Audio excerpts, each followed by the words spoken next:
What's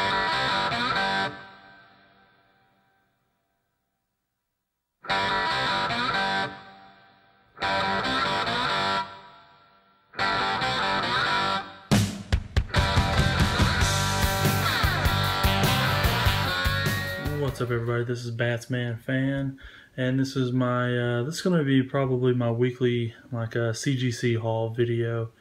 Today is it'll be 10:30 whenever I post this video, 10/30/2015. But wanted to start this off with a I don't do a whole lot of like new action figures, but Hush is really where this started. The whole comic book collecting started for me in my adulthood. So the other day I was able to pick both of these up in an auction. So that's why I have these. Haven't made up my mind yet if I'm going to leave them in the original packaging or take them out and try to display them somehow whenever we get into our new house. So anyways, but that's why I bought these. Hush for me, it got me back into collecting comic books. Really cool figures as well. Okay, moving into the good stuff now. I knew absolutely nothing about this comic right here, but I watched Detroit Madman. He had a copy of this, and when I saw it, I said to myself, I've got to find a CGC of that book. I paid $37 for this shipped. It's really a nice book. I think some of the problem, and I didn't see this whenever I initially bought it, it wouldn't have changed my mind, but something leaked right here. I don't know if that's from the factory or what happened, but you see a little line of blue right here, and I'm sure that affected the value some, but this is a House of Mystery. It's just a phenomenal cover. It's a Neil Adams cover. That's spooky right there. Okay, the next comic. This is What If number 10.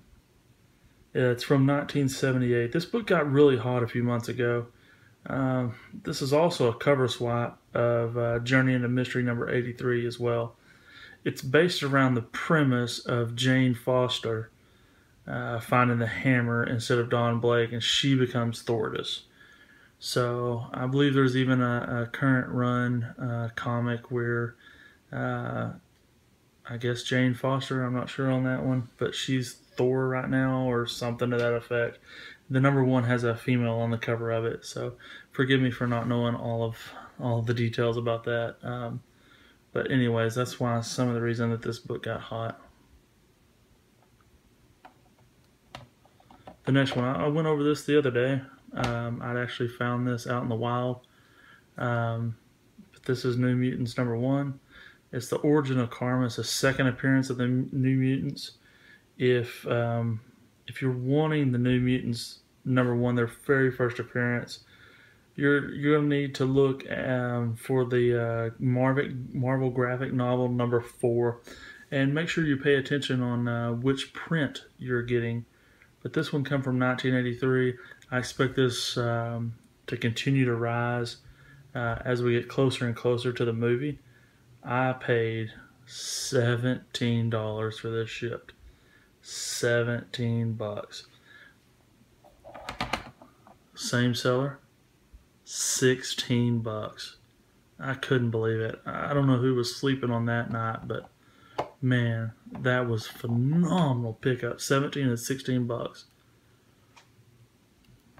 Alrighty. This is actually my first CGC'd Daredevil comic. I tried to buy a Daredevil comic back whenever the Netflix show was up and running in full steam, and the prices were just too up there. But this one is Daredevil 19 from 1966. The masked marauder busts Gladiator out of jail, and the two fight over the privilege of taking Foggy Nelson, aka this is really Daredevil, down. Everything is going as planned until the real Daredevil shows up to save Foggy's chubby butt. Cameos by Doctor Strange, Captain America, and Doctor Doom as costumes in Gladiator's costume shop. I paid 30 bucks with shipping for this. $30. And it displays really, really well. Look at that. Look at that. That is Marvel Spotlight number 28, The Moon Knight. This is from 1976. It's the first solo Moon Knight appearance. If you were watching my video from the other day, I actually got his his second appearance. I've got that now in ungraded form, but this is his actual first full story. It's his first solo story. Oh, and this was graded by CGG Group World. I believe this company dissolved into PGX, I believe. I've never owned a comic outside of the CGC world. But this one, it looks like it's graded pretty accurately. They graded it at a 6.5. That's what it looks like to me. The casing is very nice. It's almost identical to the CGC. So I'm not going to be paying to get this reholdered or anything. I like it just the way it is, and I'll leave it like that. All right, this is a hot book, hard comic to come by right now. Oh, sorry, and I paid $55 shipped for that. The Moon Knight comic. So this comic right here it's hard to find. It's expensive if you do find it. This is a 9.2. This is Batman 386 from 1985. It's the origin and first appearance of Black Mask. Roman Sionis, I believe is how you pronounce his name. This is part 1 of 3 and is continued in Detective Comics number 533. I had to pay up for this a little bit, but I still believe I got a really good deal on it. I paid $77 for that shipped. That's just a beautiful cover, beautiful comic. It's a very important key comic. He's one of the bigger villains that has not been incorporated into any movie yet or TV show. I believe the very first season of Gotham incorporated his father into it. All right, the next comic. This is Batman #1. This was my second reintroduction as an adult into comic book collecting. I've read every Batman #1 comic.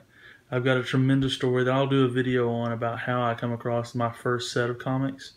I'll do a video on those coming up sometime here in the future whenever I can get finally settled in and settled down. But this is the third printing. This is a 9.6. This is not a CGC signature series, but it's in great shape. And I paid, I don't have it marked down right here, but I believe I paid like $20 to $30 for this. That's amazing. It was $20 to $30. I want to say it might have been in the low to mid 30s, but it was a steal. It's a beautiful cover. It displays really well. I've got the 5th printing, that CGC signature series. I've got the 3rd printing now. I've got the 1st printing that's not graded or anything, and then I've got the 1st printing that's not graded. That's a variant, and then I have the 1st printing that's CGC SS as well. I showed that in a video the other day. I've got to send it back off to CGC to get it reholdered. Okay, the next comic. You may look at this comic and go, what in the heck? I try not to cuss in my videos. What in the heck were you doing buying this comic? I don't really know, other than it looked really cool to me on eBay. I looked at it and I'm like, you know what? It's got character to it. There's just something about it that I really, really like. So I decided to jump on it. It also had a signature on there. It's got 2 signatures actually, and it's also a #1. It had a signature on there though that I don't have his yet. So it was nice to get this one. So I'm gonna pull this one out because my last comic in here is a Golden Age comic. All right. This is Spider-Woman #1. This is signed by Joe Sennett and Stan Lee. All right, it's a 2.5. But man, that looks like a rustic, like a sign, like, you know how they make like the metal signs and stuff today of comics, and they try to make them look like they're a little bit beat up and they're a little bit rough. Well, that's exactly what I thought about whenever I saw this. It is rough, people. There's no doubt about that. You can see Joe Sennett's signature right up there by her right hand. and then Stan Lee's right down here. This is a rough comic, but it's still, man, that's amazing. I've got this comic, and I'm going to include a picture of my comic in this video, and I'll slide that in right here. So, I mean, I've got a really nice copy of this comic book that is in just regular graded format. But I'll tell you a little bit about this cover, or about this comic. This is Spider-Woman #1 from 1978. The cover art is by Joe Sinnott, and it's signed by him as well. This is her first issue, and it gives her a new origin for Spider-Woman. Her first appearance was in Marvel Spotlight #32. She was originally brainwashed by Hydra to try and assassinate Nick Fury. I paid $67 for that. That's incredible. I paid just that for Stan Lee's autograph one time. And this past year, he was charging $70. So to be able to get 2 legends in one comic signed and only pay $67. Granted, okay, it's a 2.5. Who gives a rip? I don't care.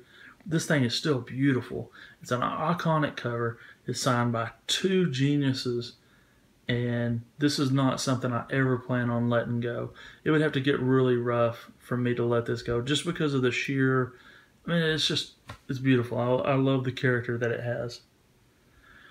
Okay, I can't get all psyched up right now before I unveil this last one.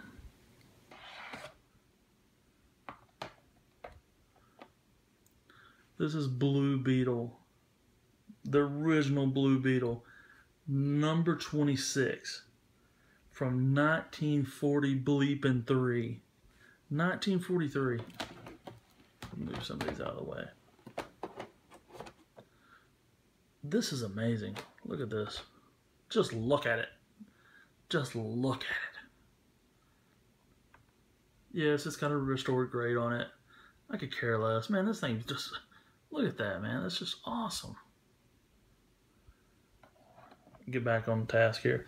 This is Tales of Daring Do, with such colorful characters as George S. Patton. It's got a photo of him in there as well. Crime Reporter, Alibaba, and Blue Beetle, a superhero who wears a special bulletproof costume and takes vitamin 2X, which gives him super energy. An insidious Nazi spy ring operates in the shadows of the capital of Washington, attempting a coup that would prolong the battle against the Nazis and the Japanese. Blue Beetle intervenes. So, beautifully displayed comic. It really looks nice. It's a wartime, if you will, comic. It's a golden age for sure. I paid... I'm almost ashamed to even say how much I paid for this, and it's a shame other people didn't bid on it, but I'm glad they didn't. I put in my max bid way higher than what this ended up selling for. But this comic, I bought it for less than $60. Are you kidding me? Less than $60. I couldn't believe it. Whenever I won it, I was like, holy cow, I own a graded Golden Age comic book. And I spent less than $60 with shipping on it. So, anyways, this is one of my high moments for collecting. It's not like the same high of getting out and finding something in the wild. That's a high all in its own. That is a whole nother animal. But to be able to win something like this and not pay near what you thought you would was just phenomenal for me. So glad I've got it. Glad I own it. Thank you all for watching. Stay tuned. Hopefully this weekend I'll be doing a video that has a bunch of first appearances in it. They're loose comics that are not graded. There might be one graded comic or 2 in there, but it'll be a bunch of comics that are like #1s or either first appearances or something to that effect.